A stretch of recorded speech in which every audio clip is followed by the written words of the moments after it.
ಈಗ ನಾವು ರೀಸೆಂಟ್ ನೆನ್ನೆನೆ ಅನ್ಸತ್ತೆ ಅದಿತಿ ರಾವ್ ಹೈದ್ರಿ ಮತ್ತೆ ಸಿದ್ಧಾರ್ಥ್ ಅವ್ರ ಮದ್ವೆ ಆಯ್ತು. ಇಬ್ರು ಸೆಕೆಂಡ್ ಮ್ಯಾರೇಜ್ ಇಬ್ರದೂನು. ಫಸ್ಟ್ ಮ್ಯಾರೇಜ್ ಇಬ್ರದ್ದು ಬ್ರೇಕ್ ಡೌನ್ ಆಗಿ ಸೆಕೆಂಡ್ ಮ್ಯಾರೇಜ್. ಇಲ್ಲಿ ಸೆಕೆಂಡ್ ಮ್ಯಾರೇಜ್ ಅಂತ ಬಂದಾಗ ಏನಾಗತ್ತೆ, ಮದ್ವೆ ಅಕಸ್ಮಾತ್ ನಿಮ್ಮ ಮದ್ವೆ ಮ್ಯೂಚುವಲ್ ಡಿವೋರ್ಸ್ ಇಂದ ಮುರಿದೋಯ್ತು. ಮ್ಯೂಚುವಲ್ ಡಿವೋರ್ಸ್ ಇಬ್ರು ಒಪ್ಕೊಂಡು ಒಪ್ಪಂದದಿಂದ ಓಕೆ ನಾವಿಬ್ಬರಿಗೂ ಇರೋದಿಕ್ ಆಗ್ತಿಲ್ಲ, ಈ ರೀತಿ ನಿಮ್ ಮದ್ವೆ ಬ್ರೇಕ್ ಡೌನ್ ಆಗಿದ್ರೆ ನೀವು ತಕ್ಷಣನೇ ನೆಕ್ಸ್ಟ್ ಮೂಮೆಂಟೇ ನಿಮಗೀಗ ಡಿವೋರ್ಸ್ ಆರ್ಡರ್ ಸಿಕ್ತು, ಡಿಗ್ರಿ ಸಿಕ್ತು, ನೆಕ್ಸ್ಟ್ ಮೂಮೆಂಟೇ ನೀವು ಇನ್ನೊಂದು ಮದ್ವೆ ಆಗಬಹುದು, ಕಾಯೋ ಅಗತ್ಯ ಇಲ್ಲ.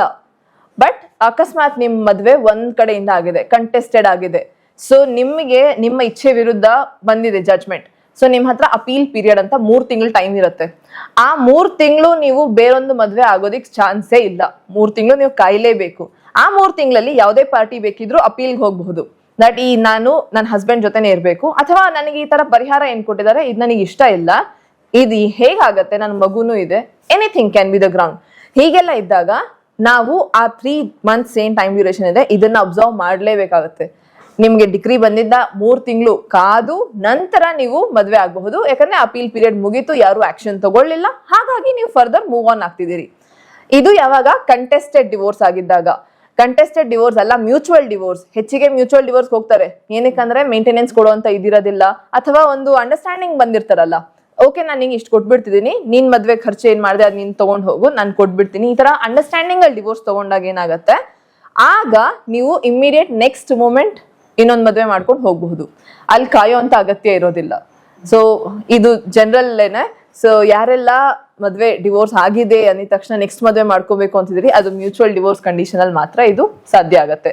ಇಲ್ಲ ಕಂಟೆಸ್ಟೆಡ್ ಅಂತಂದಾಗ ನೀವು 3 ಮಂತ್ಸ್ ಟೈಮ್ ಪೀರಿಯಡ್ ಕಾದು, 3 ತಿಂಗಳು ಕಾದು ನಂತರ ಮದ್ವೆ ಆಗಬಹುದು ಇನ್ನೊಂದು.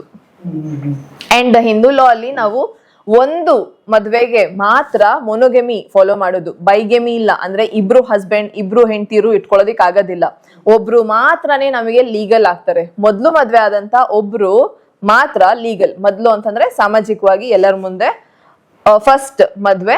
ಅಂಡ್ ಅದಕ್ ಮುಂಚೆ ಈಗ ಸಾಮಾಜಿಕವಾಗಿ ಎಲ್ಲರ ಮುಂದೆ ಅಂತಂದಾಗ ಏನಾಗತ್ತೆ, ಮುಂಚೆ ಒಬ್ರನ್ನ ನಾವು ಮದ್ವೆ ಆಗೋಗಿರ್ತೀವಿ, ನಂತರ ಸೆಕೆಂಡ್ ಮದ್ವೆ ಎಲ್ಲರ ಮುಂದೆ ಆಗ್ತಿದೀವಿ, ಮುಂಚೆದ್ ಗೊತ್ತೇ ಇರೋದಿಲ್ಲ. ಸೊ ಅವಾಗ ಯಾವ್ದು ಲೀಗಲ್ ಅಂತಂದ್ರೆ ಮೊದ್ಲದೇ ಲೀಗಲ್ ಆಗತ್ತೆ. ಸೆಕೆಂಡ್ ಮದ್ವೆ ನೀವು ಮೋಸ ಮಾಡ್ತಿರೋದು. ಈ ಕಂಡೀಷನ್ ಅಲ್ಲಿ ನಮಗೆ ಸಿನ್ಸ್ ಮೊನೋಗಮಿ ಮಾತ್ರ ಫಾಲೋ ಮಾಡ್ತಿರೋದ್ರಿಂದ ಕಾನೂನ್ ಪ್ರಕಾರ ಒಬ್ಬ ವೈಫ್ ಅಥವಾ ಒಬ್ಬ ಗಂಡ ಮಾತ್ರ ಇರಬೇಕು ಲೈಫ್ ಟೈಮ್ ಅಲ್ಲಿ. ಲೈಫ್ ಟೈಮ್ ಅಂತಂದ್ರೆ ಅವರಿಬ್ರು ಸತ್ತೋಗಿದ್ದಾರೆ, ವೈಫ್ ಸತ್ತೋದ್ರು ನಂತರ ಬೇರೆ ರಿಲೇಷನ್ಗೆ ಹೋಗಿ, ಅಥವಾ ಇವ್ರ ಜೊತೆ ನಿಮ್ಗೆ ಡಿವೋರ್ಸ್ ಆಯ್ತು ನಂತರ ಬೇರೆ ರಿಲೇಷನ್ಗೆ ಹೋಗಿ, ಈ ತರ ಕಂಡೀಷನ್ ಆಗತ್ತೆ. ನಿಮ್ಮ ಮದ್ವೆ ಡ್ಯೂರೇಷನ್ ಅಲ್ಲಿ ಒಬ್ರು ಮಾತ್ರನೇ ನಮಗೆ ಲೀಗಲ್ ಮಾನ್ಯತೆ ಕಾನೂನು ಪರವಾಗಿ. ಸೊ ಈ ಕಂಡೀಷನ್ ಅಲ್ಲಿ ನಿಮ್ಗೆ ಹಸ್ಬೆಂಡ್ ನ ಅರ್ನಿಂಗ್ಸ್ ಆಗ್ಲಿ ಏನಾದ್ರು ಕೇಳ್ಬೇಕು, ಪ್ರತಿಯೊಂದಕ್ಕೂ ಒಬ್ರಿಗೆ ಮಾತ್ರನೇ ಅಧಿಕಾರ ಸಿಗೋದು. ಸೆಕೆಂಡ್ ಯಾರಾಗಿರ್ತಾರೆ ಅವರಿಗೆ ಮೋಸ, ಫ್ರಾಡ್, ಚೀಟಿಂಗ್ ಆದ್ರೆ. ಇನ್ನೊಂದು ನಮ್ಗೆ ನಲ್ಲಿಟಿ ಆಫ್ ಮ್ಯಾರೇಜ್ ಅನ್ನೋಂತ ಕಾನ್ಸೆಪ್ಟ್ ಇದೆ. ಮದ್ವೆ ಆಗಿ ಡಿವೋರ್ಸ್ ಆಗಿದ್ ಎಲ್ಲರೂ ಡಿವೋರ್ಸಿ ಅನ್ನೋ ಟ್ಯಾಗ್ ಅನ್ನ ಪಡ್ಕೊಳ್ಳೋದಿಲ್ಲ. ಕೆಲವು ಕಂಡೀಷನ್ಸ್ ಅಲ್ಲಿ ನಲ್ಲಿಟಿ ಆಫ್ ಮ್ಯಾರೇಜ್. ಅಕಸ್ಮಾತ್ ನಿಮ್ಗೆ ಫ್ರಾಡ್ ಆಯ್ತು, ಮೋಸ ಆಯ್ತು. ಈಗ ಒಂದು ಕೇಸ್ ಇತ್ತು ದಟ್ ಹಸ್ಬೆಂಡ್ ನಾನು ತುಂಬಾ ದೊಡ್ಡ IAS ಅಧಿಕಾರಿ ಅಂತೆಲ್ಲ ಹೇಳಿ ಫ್ರಾಡ್ ಮೋಸ ಮಾಡಿ ಮದ್ವೆ ಆದ್ರು. ಹುಡುಗಿ ಮದ್ವೆ ಆದ ನಂತರ ಗೊತ್ತಾಗುತ್ತೆ ಹಸ್ಬೆಂಡ್ ಏನೂ ಇಲ್ಲ ಅನ್ನೋದು. ಈ ಕಂಡೀಷನ್ ಅಲ್ಲಿ ಅವರು ಡಿವೋರ್ಸ್ ತಗೊಂಡ್ರೆ ಅವ್ರು ಡಿವೋರ್ಸಿ ಆಗೋದಿಲ್ಲ. ಅದು ಇವ್ರಿಗೆ ಗೊತ್ತಾಗಿ 1 ಇಯರ್ 1 ವರ್ಷದ ಒಳಗಡೆ ಡಿವೋರ್ಸ್ಗೆ ಅಪ್ಲೈ ಮಾಡಿದ್ರೆ, ಇದು ಗೊತ್ತಾಗಿದ್ 1 ವರ್ಷದ ಒಳಗಡೆ ಆ ಮ್ಯಾರೇಜ್ ಅನ್ನ ಕೋರ್ಟ್ ರದ್ದುಗೊಳಿಸುತ್ತೆ. ಅಂದ್ರೆ ನಲ್ಲಿಟಿ, ನಿಮ್ಗೆ ಯಾವತ್ತೂ ಮದ್ವೆನೇ ಆಗಿಲ್ಲ ಅನ್ನೋ ರೀತಿ. ಇಲ್ಲಿ ನೀವು ಡಿವೋರ್ಸಿ ಟ್ಯಾಗ್ ಪಡ್ಕೊಳ್ಳೋದಿಲ್ಲ. ಸೊ ಮದ್ವೆ ಆಗಿ ಡಿವೋರ್ಸ್ ಆಗಿದ್ ಎಲ್ಲಾ ಮದ್ವೆನೂ ಡಿವೋರ್ಸಿ ಅಂತ ಹೇಳೋ ಹಾಗಿಲ್ಲ. ಸೊ ಇಲ್ಲಿ ನಮಗೆ ಅದು ನಲ್ಲಿಟಿ ಆಫ್ ಮ್ಯಾರೇಜ್, ಆ ಮದ್ವೆನೇ ಆಗಿಲ್ಲ ಅವರಿಗೆ. ನೆಕ್ಸ್ಟ್ ಏನಾಗ್ತಾರೆ ಅದೇ ಅವ್ರ ಫಸ್ಟ್ ಮ್ಯಾರೇಜ್ ಆಗತ್ತೆ. ಯಾಕಂದ್ರೆ ಇದು ಚೀಟಿಂಗ್ ಆಗಿತ್ತು. ಇಲ್ಲಿ ಬೇಕಿದ್ರೆ ಅವ್ರ ಕ್ರಿಮಿನಲ್ ಇದನ್ನು ಸಹ ತಗೊಳ್ಬಹುದು, ಡಿವೋರ್ಸು ತಗೊಳ್ಬಹುದು, ಎರಡಕ್ಕೂ ಆಗತ್ತೆ. ಸೊ ಇದೂನು ಸಹ ನಮಗೆ ಇಂಪಾರ್ಟೆಂಟ್ ಆಗತ್ತೆ. ಎಂಗೇಜ್ಮೆಂಟ್ ಆದ ನಂತರ ಅದೇನಾದ್ರೂ ಮುರಿದ್ಬಿಟ್ರೆ ಅದು ಕೂಡ ಅಫೆನ್ಸ್ ಆಗುತ್ತಾ? ಇಲ್ಲ ಎಂಗೇಜ್ಮೆಂಟ್ ಮುರಿಯೋದು ಒಫೆನ್ಸ್ ಆಗೋದಿಲ್ಲ. ಯಾಕೆ ಅಂತಂದ್ರೆ ಎಲ್ಲೂ ಲಾಲ್ ಹೇಳೇ ಇಲ್ವಲ್ಲ ದಟ್ ಎಂಗೇಜ್ಮೆಂಟ್ ನೀವಾಗ್ಬೇಕು ಅನ್ನೋದು. ಮದ್ವೆನ ರೆಕಗ್ನೈಸ್ ಮಾಡಿದೀವಿ, ಡಿವೋರ್ಸ್ ನ ರೆಕಗ್ನೈಸ್ ಮಾಡಿದೀವಿ, ಎಂಗೇಜ್ಮೆಂಟ್ ಅನ್ನೋ ಕಾನ್ಸೆಪ್ಟ್ ನಾವು ಬರ್ದಿಲ್ಲ. ಸೊ ಹಾಗಾಗಿ ಅದು ಮುರಿದ್ ಬಿದ್ರು ಅದು ಒಫೆನ್ಸ್ ಅಂತ ನಾವು ಹೇಳೋದಕ್ಕೆ ಯಾವುದೇ ಕಾನೂನು ಸಪೋರ್ಟ್ ಮಾಡ್ತಿಲ್ಲ. ಸೊ ಅಂಡ್ ಇನ್ನೊಂದು, ನೀವು ಕಾನ್ಸ್ಟಿಟ್ಯೂಷನ್ ನಾನು ಆಗ್ಲೇ ಹೇಳ್ದಾಗೆ ನಿಮಗೆ ಸ್ವೇಚ್ಛೆ ಕೊಡ್ತಿದೆ ದಟ್ ನೀವು ಇಷ್ಟ ಬಂದವ್ರ ಜೊತೆ ನೀವು ಮದ್ವೆನ ಮಾಡ್ಕೋಬಹುದು. ಮದ್ವೆ ಆದ ನಂತರ ನಿಮ್ಗೆ ಈ ರೂಲ್ಸ್ ಎಲ್ಲ ಗವರ್ನ್ ಆಗತ್ತೆ. ಇನ್ನೊಬ್ಬರ ಜೊತೆ ಇರಬಾರ್ದು, ಸೆಕೆಂಡ್ ವೈಫ್ ಇರಬಾರ್ದು ಅನ್ನೋದೆಲ್ಲ ನಂತರ ಬರುವಂತ ಪಿಕ್ಚರ್. ಸ್ಟಾರ್ಟಿಂಗ್ ಏನು, ಎಂಗೇಜ್ಮೆಂಟ್ ಆಗದೆ ಇರೋದೇ ಒಳ್ಳೇದು, ದುಡ್ಡು ಎಲ್ಲಾನು ಸಹ, ಸಿನ್ಸ್ ಅದು ರೆಕಗ್ನೈಸು ಆಗಿಲ್ಲ, ಎಂಗೇಜ್ಮೆಂಟ್ ಮುರಿದೋಯ್ತು ಅಂತ ನೀವು ಇದ್ ಮಾಡೋದಿಕ್ ಆಗದ, ಕ್ಲೇಮ್ ಮಾಡೋದಿಕ್ ಆಗೋದಿಲ್ಲ. ಆದ್ರೆ ಅಕಸ್ಮಾತ್ ಏನಂತಂದ್ರೆ ಬೇಕು ಅಂತ ಎಂಗೇಜ್ಮೆಂಟ್ ಮುರಿದಿದ್ದಾರೆ, ಡಿಫೇಮ್ ಮಾಡ್ಬೇಕು, ಆ ಮೋಸ ಮಾಡ್ಬೇಕು ಉದ್ದೇಶದಿಂದ, ಇಲ್ಲಿ ನೀವು ಬೇಕಾದ್ರೆ ಚೀಟಿಂಗ್ ಇದಕ್ಕೆ ಹೋಗ್ಬೋದು. ಬಟ್ ಎಂಗೇಜ್ಮೆಂಟ್ ಮುರಿತು ಅನ್ನೋದು ಯಾವುದೇ ಕಾರಣಕ್ಕೂ ಒಫೆನ್ಸ್ ಅಲ್ಲ. ನಿಮ್ಗೆ ಇಷ್ಟ ಇಲ್ಲ ಅಂತಂದ್ರೆ ನಿಮ್ಗೆ ಇಷ್ಟ ಇರೋರ್ ಜೊತೆ ಮದ್ವೆ ಆಗಿ ಅಂತ ಕಾನ್ಸ್ಟಿಟ್ಯೂಷನ್ ಸಂವಿಧಾನ ಹೇಳ್ತಿರೋವಾಗ ಒಫೆನ್ಸ್ ಆಗೋದಿಲ್ಲ. ಅದು ಲಕ್ಷ ಲಕ್ಷ ಖರ್ಚು ಮಾಡಿ ಮದುವೆ ಎಂಗೇಜ್ಮೆಂಟ್ ಮಾಡಿರ್ತಾರೆ ಒಂದು ಪ್ರತಿಷ್ಠೆಗೆ, ಅವಾಗ ಈ ತರ ಚೀಟಿಂಗ್ ಕೇಸ್ ಆ ತರ ಹಾಕ್ಲಿಕ್ಕೆ ಬರೋದಿಲ್ಲ. ಹಾಕ್ಬಹುದು, ಏನು ಆಗೋದಿಲ್ಲ ಅದ್ರಲ್ಲಿ ಜಾಸ್ತಿ ಹೆಚ್ಚಿಗೆ ಅಂತ. ಚೀಟಿಂಗ್ ಕೇಸ್ ಡೆಫಿನೆಟ್ಲಿ ನೀವು ಮೂವ್ ಮಾಡಬಹುದು. ಆದ್ರೆ ಅದೇ ಲಕ್ಷ ಲಕ್ಷ ಖರ್ಚು ಮಾಡಿ ಈ ಎಂಗೇಜ್ಮೆಂಟ್ ಮುರಿತು ಅನ್ನೋದು ನೋವು ಅನ್ನೋದೊಂದು ಬಿಟ್ರೆ ಇನ್ನೇನು ಇದಿಲ್ಲ. ಅದ್ರಲ್ಲಿ ಕಾನೂನು ಪರವಾಗಿ ನೀವು ಒಫೆನ್ಸ್ ಆಗೋದಿಲ್ಲ. ಅದು ಮಾಡದೇ ಇರೋದೇ ಒಳ್ಳೇದು. ಎಂಗೇಜ್ಮೆಂಟ್ ತುಂಬಾ ಜನ ಹೇಗೆ ಚೌಲ್ಟ್ರಿಯಲ್ಲಿ ಇಟ್ಕೊಂಡ್ಬಿಡ್ತಾರೆ ಮದ್ವೆ ಜೊತೆಗೆ, ಅದ್ ಮಾಡ್ಕೋಬಹುದು. ಎಂಗೇಜ್ಮೆಂಟ್ ಸಪರೇಟ್ ಆಗಿಟ್ಟು ಮುರಿದೋಯ್ತು ಅನ್ನೋಂತ ಇದು ಒಫೆನ್ಸ್ ಆಗೋದಿಲ್ಲ. ಮೇಡಮ್, ಲೀಗಲ್ ನೋಟಿಸ್ ಬಂದ್ರೆ ಏನ್ ಮಾಡಿ, ಯಾರಿಗೆ ಆಗ್ಲಿ ಯಾವ ಕೋರ್ಟ್ ಲೀಗಲ್ ನೋಟಿಸ್ ಬರುತ್ತೆ, ತುಂಬಾ ಜನ ಹೆದರ್ತಾರೆ, ಹೇಗ್ ರಿಯಾಕ್ಟ್ ಮಾಡ್ಬೇಕು, ಮುಂದೆ ಏನ್ ಕಾನೂನು ಪ್ರಕ್ರಿಯೆ ಅಂತ. ಅವಾಗ ಏನ್ ಲೀಗಲ್ ನೋಟಿಸ್ ಅನ್ನೋದು ಯಾವುದೇ ಒಂದು ಕಾನೂನು ಪ್ರಕ್ರಿಯೆ ಶುರು ಆಗೋದಕ್ಕೆ ಮುಂಚೆ ಕೊಡ್ತಿರೋಂತ ಒಂದು ಇನಿಷಿಯಲ್, ಮದ್ವೆಗೆ ಬನ್ನಿ ಅಂತ ನಿಮ್ಗೆ ನೋಟಿಸ್, ಮದ್ವೆ ಇನ್ವಿಟೇಷನ್ ಕೊಡ್ತಾರೆ. ನೀವು ನೀವು ಈ ತರ ತಪ್ಪು ಮಾಡಿದ್ರಿ, ಅಥವಾ ನನ್ನ ಹತ್ರ ನೀವು ಸಾಲ ತಗೊಂಡಿದ್ರಿ 4 ಲಕ್ಷ ತೀರಿಸ್ತಿಲ್ಲ ಅಂತ ನಾನು ನಿಮಗೆ ನೋಟಿಸ್ ಕಳಿಸ್ತಿದ್ದೀನಿ. ಈ ನೋಟಿಸ್ ಪೀರಿಯಡ್ ನಿಮ್ಗೆ 15 ದಿನ.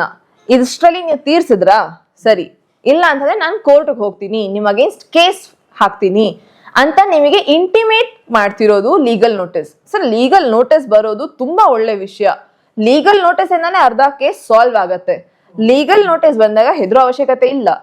ಲೀಗಲ್ ನೋಟಿಸ್ ಈಗ NI act, negotiable instrument act, ಈ ಸಾಲ ಹಣದ ವಿಚಾರನ ಎಲ್ಲ ಡೀಲ್ ಮಾಡುತ್ತೆ. ನೆಗೋಷಿಯಬಲ್ ಇನ್ಸ್ಟ್ರೂಮೆಂಟ್ ಆಕ್ಟ್ ಅದ್ರ ಪ್ರಕಾರ ಲೀಗಲ್ ನೋಟಿಸ್ ಕಳಿಸ್ಲೇಬೇಕು, ಮ್ಯಾಂಡೇಟ್ರಿ. ಲೀಗಲ್ ನೋಟಿಸ್ ಕಳಿಸದೆ ನೀವು ಕೇಸ್ ಹಾಕೋದಿಕ್ ಸಾಧ್ಯ ಆಗೋದಿಲ್ಲ.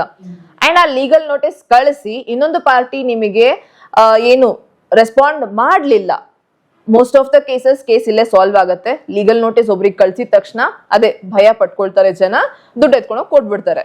ಸೊ ಅಲ್ಲಿಗೆ ಕೇಸ್ ಸಾಲ್ವ್ ಆಗೋಗುತ್ತೆ. ಬಟ್ ಅವ್ರೇನು ರೆಸ್ಪಾಂಡ್ ಮಾಡ್ಲಿಲ್ಲ, ಇಲ್ಲ ಅವರು ಏನು ನಿಮ್ಗೆ ಕಾಲ್ ಮಾಡಿ ಇನ್ನೊಂದ್ ಸ್ವಲ್ಪ ಟೈಮ್ ಕೊಡಿ, ನನಗೆ ತೀರ್ಸೋದಿಕ್ ಆಗೋದಿಲ್ಲ, ಅಟ್ಲೀಸ್ಟ್ ಏನಾದ್ರೂ ಒಂದು ಅವ್ನ ಕಡೆಯಿಂದ ರೆಸ್ಪಾನ್ಸ್ ಬರ್ಬೇಕು, ಅದಕ್ಕೆ ಲೀಗಲ್ ನೋಟಿಸ್ ಕೊಡ್ತಿರೋದು. ಏನು ಇಲ್ಲ ಅಂತಂದಾಗ ಆ 15 ದಿನ ಲ್ಯಾಪ್ಸ್ ಆದ ನಂತರ ನಾವು ಕೇಸ್ ಫೈಲ್ ಮಾಡಬಹುದು. ನಾನು ನಿಮ್ಮ ಅಗೇನ್ಸ್ಟ್ ಕೋರ್ಟ್ ಮೂವ್ ಆಗ್ತೀನಿ, ಕೋರ್ಟ್ ಅಲ್ಲಿ ಪರಿಹಾರ ತಗೊಳ್ತೀನಿ. ಇದು ಆ ಲೀಗಲ್ ನೋಟಿಸ್ ಅರ್ಥ ಆಗತ್ತೆ. ಸೊ ಯಾವುದೇ ಕಾನೂನು ಪ್ರಕ್ರಿಯೆ ಶುರು ಆಗೋದಕ್ಕೆ ಮುಂಚೆ legal notice important. Legal notice ನೀವು ಮದುವೆ ಡಿವೋರ್ಸ್ಗೂ ಸಹ ಸೆಂಡ್ ಮಾಡ್ಬೇಕಾಗತ್ತೆ. ದಟ್ ನನಗೆ ಸೋ ಪ್ರಾಬ್ಲಮ್ ಇದೆ, ಸೊ ಹಾಗಾಗಿ ನಿನ್ ಜೊತೆ ಇರೋದಿಕ್ ಆಗೋದಿಲ್ಲ, ನನಗೆ ಡಿವೋರ್ಸ್ ಬೇಕು. ನೋಟಿಸ್ ಅದು ಇನಿಶಿಯೇಟ್ ಮಾಡ್ತಿರೋದು, ನನಗೆ ಕಾನೂನು ಪ್ರಕಾರ ಹೋಗುವಂತ ಉದ್ದೇಶ ಇದೆ, ನಿಮಗೆ ಅದು ಬೇಡ ಅಂತ ಅನ್ಸಿದ್ರೆ ಇದಕ್ಕೆ ಅಕಾರ್ಡಿಂಗ್ಲಿ ಆಕ್ಷನ್ ತಗೊಳ್ಳಿ, ಇಲ್ಲ ಅಂತಂದ್ರೆ ಕೋರ್ಟ್ ನನಗೆ ಪರಿಹಾರ ಕೊಡೋದಿಕ್ಕಿದೆ. ಇದು ಲೀಗಲ್ ನೋಟಿಸ್ ನ ಉದ್ದೇಶ. ಸೊ ಲೀಗಲ್ ನೋಟಿಸ್ ಬಂತು ಅಂದಾಗ ಭಯ ಪಡುವಂತದ್ದೆಲ್ಲ ರೆಸ್ಪಾಂಡ್ ಮಾಡಿ. ಯಾವುದೇ ಲೀಗಲ್ ನೋಟಿಸ್ಗಾಗ್ಲಿ ರೆಸ್ಪಾಂಡ್ ಮಾಡಿ.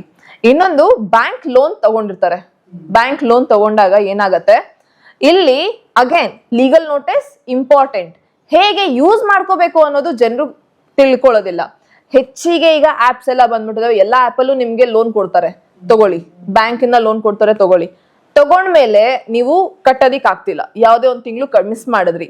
ಸೊ ಈ ಕಂಡೀಷನ್ ಅಲ್ಲಿ ನಿಮ್ಮನ್ನ ಥರ್ಡ್ ಪಾರ್ಟಿಗೆ ಬ್ಯಾಂಕ್ ವಹಿಸತ್ತೆ, ದಟ್ ವಸೂಲಿಗೆ ಅಂತ, ಅಥವಾ ಬ್ಯಾಂಕ್ ಏನೇ ಬರಬಹುದು ಬ್ಯಾಂಕ್ ಅವರು ವಸೂಲಿಗೆ ಅಂತ. ಯಾವುದೇ ಕಾರಣಕ್ಕೂ ಯಾರೂನು ಸಹ ನಿಮ್ಮನ್ನ ಇಲ್ಲೀಗಲ್ ಆಗಿ ವಸೂಲಿ ಮಾಡೋದಿಕ್ ಆಗೋದಿಲ್ಲ. ಇದು ಹೇಗೆ ಮೂವೀಸ್ ಅಲ್ಲಿ ನಾವು ನೋಡ್ತೀವಿ, ಬಂದ್ರು ಗೂಂಡಾಗ್ಲೆಲ್ಲ ಸಾಮಾನು ಆಚೆ ಹಾಕಿದ್ರು ನೀವು ದುಡ್ಡು ಕಟ್ಟಿಲ್ಲ, ಇದ್ ಮಾಡೋದಿಕ್ ಸಾಧ್ಯ ಇಲ್ಲ. ಇಲ್ಲಿ ಬ್ಯಾಂಕ್ ಇಂದ ನೀವು ಲೋನ್ ತಗೊಂಡ್ರಿ, ಲೀಗಲ್ ಆಗಿ ಲೋನ್ ತಗೊಂಡ್ರಿ, ನೀವು ವಾಪಸ್ ಕಟ್ಟೋದಿಕ್ ಆಗಿಲ್ಲ ಅಂದ್ರೆ ಸರ್ಫೇಸಿ ಆಕ್ಟ್ ಇಲ್ಲಿ ಬರುತ್ತೆ ಪಿಕ್ಚರ್ ಅಲ್ಲಿ. ಸರ್ಫೇಸಿ ಆಕ್ಟ್ ಪ್ರಕಾರ ನೀವು ಲೋನ್ ತೀರ್ಸೋದಿಕ್ ಆಗ್ತಿಲ್ಲ, ಲೋನ್ ಅಮೌಂಟ್ ತೀರ್ಸೋದಿಕ್ ಆಗ್ತಿಲ್ಲ ಅಂತಂದಾಗ ಫಸ್ಟ್ ನೀವು ಮಾಡ್ಬೇಕಾಗಿರೋದು ಕೆಲಸ, ಯಾವುದೇ ಬ್ಯಾಂಕ್ ಇಂದ ಈಗ ಲೋನ್ ತಗೊಂಡಿದೀವಿ ಅಂತಂದಾಗ ಲೀಗಲ್ ಆಗಿ ನೀವು ಲೋನ್ ಪಡ್ಕೊಂಡಿದೀರಿ ಅಂತಂದಾಗ ಬ್ಯಾಂಕ್ ರಿಕವರಿ ಲೀಗಲ್ ಆಗೇ ಮಾಡ್ಬೇಕು. ನಿಮ್ಮನ್ನ ಹೊಡೆದು ಇಲ್ಲೀಗಲ್ ಆಗಿ ಥರ್ಡ್ ಪಾರ್ಟಿಯಿಂದ ನಿಮ್ಮನ್ನ ಪ್ರೆಷರೈಸ್ ಮಾಡಿಸ್ಬೋದು ಅಷ್ಟೇನೆ.